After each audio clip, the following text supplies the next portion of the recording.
இன்றைய நாளொரு சிந்தனை நிகழ்ச்சிக்கு உங்களை வரவேற்கின்றேன்.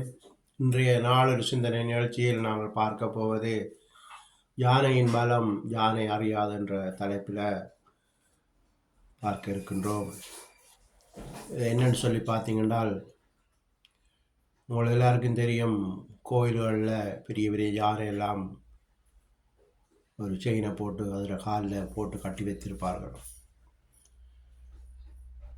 ஆனால் இந்த யானை நினைத்தால் அதை ஒரு நொடியில் இழுத்து அறுத்துட்டு ஓடிவிடலாம்.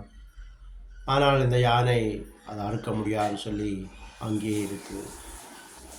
இது காரணம் என்னென்று பார்த்தீங்கன்னு சொன்னால், இந்த யானையை அவர்கள் சின்ன வயதிலேயே இந்த செயினை போட்டு கட்டி விடுவார்கள்.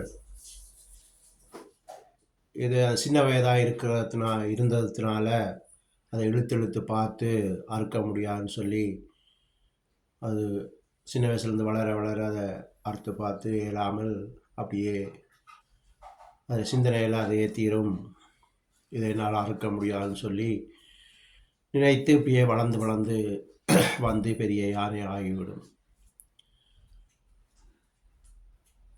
ஆனால் இந்த வளர்ந்த யானை அதனுடைய சிந்தனையில் இருக்குது இதை என்னால் அறுக்க முடியாதுன்னு சொல்லி.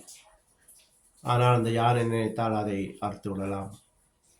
காட்டிலெல்லாம் பார்த்தீங்கன்னு சொன்னால் இந்த யானைகளெல்லாம் பெரிய பெரிய மரங்களெல்லாம் சர்வசாதாரணமாக முறித்து அறிந்து விடுகிறது.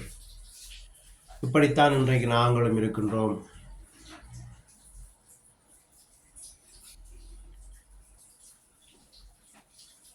சில காரியத்துக்கு பயந்து கொண்டு இருக்கின்றோம்.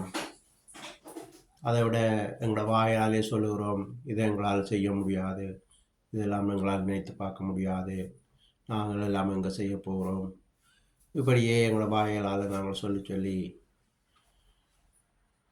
எங்களோட வல்லமையை நாங்களே குறைத்து விடுகின்றோம். பைபிளில் எல்லாம் வசனங்கள் இருக்கின்றது, உன் வாயின் வார்த்தையினாலே நீ பிழைப்பாயின்னு சொல்லி.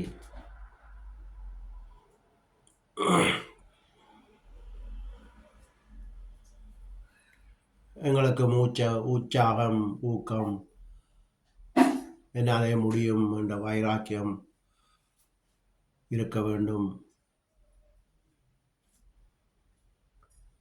அதோடு கடவுளுடைய விசுவாசம், நம்பிக்கை இருக்க வேண்டும். என் தேவன் எனக்கு யாவையும் செய்து முடிப்பார் என்ற விசுவாசம் இருந்தால் எல்லாத்தையும் நாங்கள்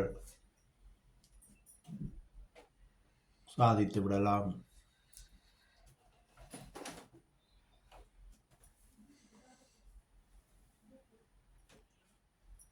உங்களுடைய வாயால் நல்லதை பேசி பழக வேண்டும். எங்களுக்கு நடக்கும், முடியும், ஏழும்னு சொல்லி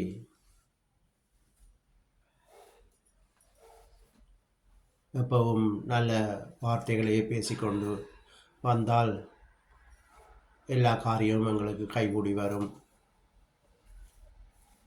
எங்களுக்குள்ளும் அந்த யானையின் பலம் இருக்கின்றது